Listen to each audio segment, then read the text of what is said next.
John Grady Cole heads north, back towards Don Hector's ranch, meeting only with the simple kindness of the local Mexicans. Antonio, his old friend from the ranch, shows him kindness as well, as do the hired cowboys. He goes to see Alfonso, Alexandra's manipulative grandaunt. From Alfonso, he learns that it was Don Hector who turned him over to the Mexican police after he conducted his own investigation into John Grady's relationship with Blevins. He also learns that a condition of Alfonso paying for his release from jail was Alexandra's promise never to see John Grady again. Alfonso speaks to him of her view of the world, her belief that life is controlled by inscrutable forces. She also tells him about her childhood of privilege, and her decision to cast her lot with the revolutionary, Francisco Madero, who became the country's first democratic president. She fell in love with this revolutionary's brother and helper, Gustavo Madero, who showed her tremendous kindness when she believed herself an outcast for life after she lost part of her hand in a shooting accident. Her family, however, disapproved of her relationship with Gustavo, and kept her in Europe until Gustavo married, rose to power, and was eventually tortured and killed by a mob of counter-revolutionaries. As a result of the cruelty and deprivation she has seen in her life, Alfonso believes that the only eternal truths are greed and bloodlust. The world, she says, is consistent in destroying dreams. Alfonso believes herself to be a libertine and an iconoclast, but she still refuses to consider John Grady, whom she considers a criminal or at least a victim of circumstance, as a match for Alexandra. Alfonso will not entertain his suit, and Alexandra is in Mexico City. There is nothing for John Grady at the ranch, and so he leaves. Riding out of town, he shares his lunch with a group of Mexican children, who give him their simple, innocent and hopeless advice about how he can regain his lost love. He calls Alexandra, who eventually promises that she will leave school a day early for vacation, take a train from Mexico City to the town of Zacatecas, and meet him before she goes on to the ranch. Alexandra joins John Grady in Zacatecas, and they spend a tortured 24 hours together. That night, he tells her about his experiences in jail, and she confesses that she was the one, manipulated by Alfonso, who told Don Hector about their affair. She confirms that Don Hector had John Grady arrested as a result.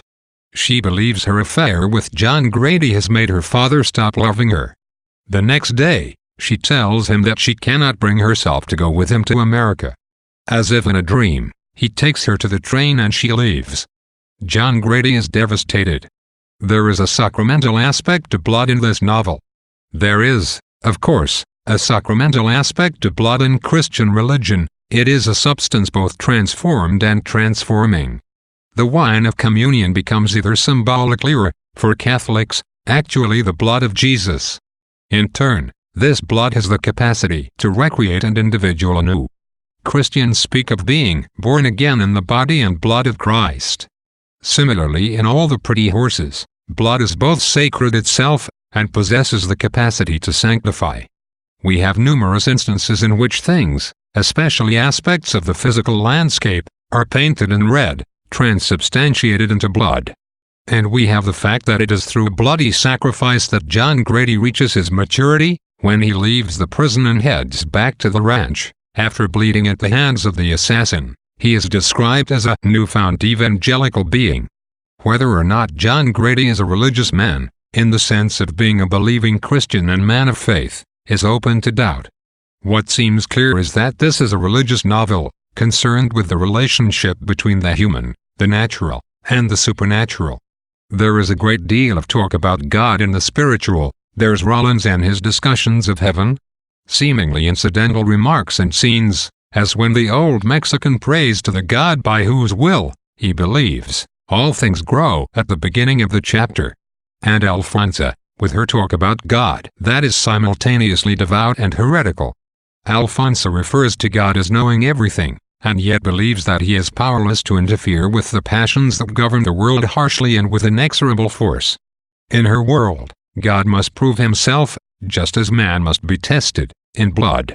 The paradox of Alfonso's personality is that she is both a traditionalist and a libertine.